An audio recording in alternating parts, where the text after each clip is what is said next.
1003 बार सूरत वाक़िया, सूरत मुल्क, सूरत मुज़म्मिल, सूरत क़दर, सूरत आला, सूरत अलम नशरा, सूरत कौसर, सूरत काफिरून, सूरत नसर, सूरत फलक, सूरत नास 1000 बार, आयतुल कुर्सी 1000 बार, सूरत फातिहा 1500 बार, सूरत इखलास 50500 बार, आयत करीमा 1,05,000 बार, इस्तग़फ़ार 50,500 बार, कलमा तय्यबा 1,00,000 बार, कलमा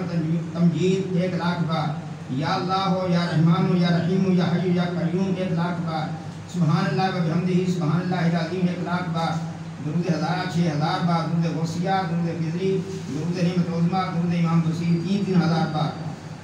दुरूद खमसा, दुरूद नारिया, दुरूद माही, दुरूद तंजीना, दुरूद ताज 100 बार, दुरूद मुक़द्दस 10 बार, दुरूद लकी 20 बार, दुरूद अकबर 10 बार, दुरूद कबीर अहमद शरीफ 11 बार, कसीदा गौसिया शरीफ 1000 बार, कसीदा बुर्दा शरीफ 1000 बार, अर्रहमान 1,00,000 बार, सुब्हानल्लाह 1,00,000 बार, अल्लाहु लतीफ़ुम बिइबादी 1,00,000 बार। इस तरह जो इसे इतना बार पढ़ा गया पेश करते हैं दुआ फरमान के दर्जात की बुलंदी के लिए और आलम इस्लाम के लिए भी, पाकिस्तान के लिए, दरबार कादरिया फाजिया के लिए भी दुआ फरमाएगा। अल्लाह ताला इन मुश्किलों से निजात फरमाए और या उधर जाके दरबार शरीफ के अंदर बैठे, आज तो उनके साए में बैठ के दुआएं कर रहे हैं, दरबार शरीफ के अंदर बैठ के दुआएं करें।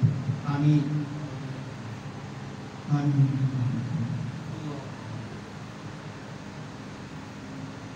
आमीन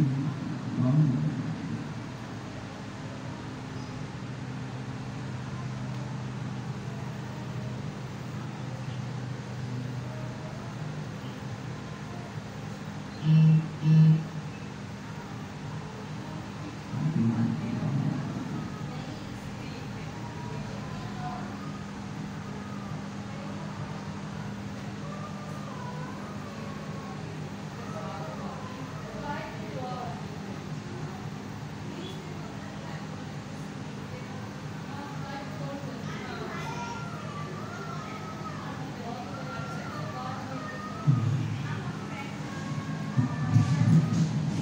इलाही फिज़ात बरक़ात, रोज़ फूल, दूध, पूरी खानदान, अलिया, कादिया।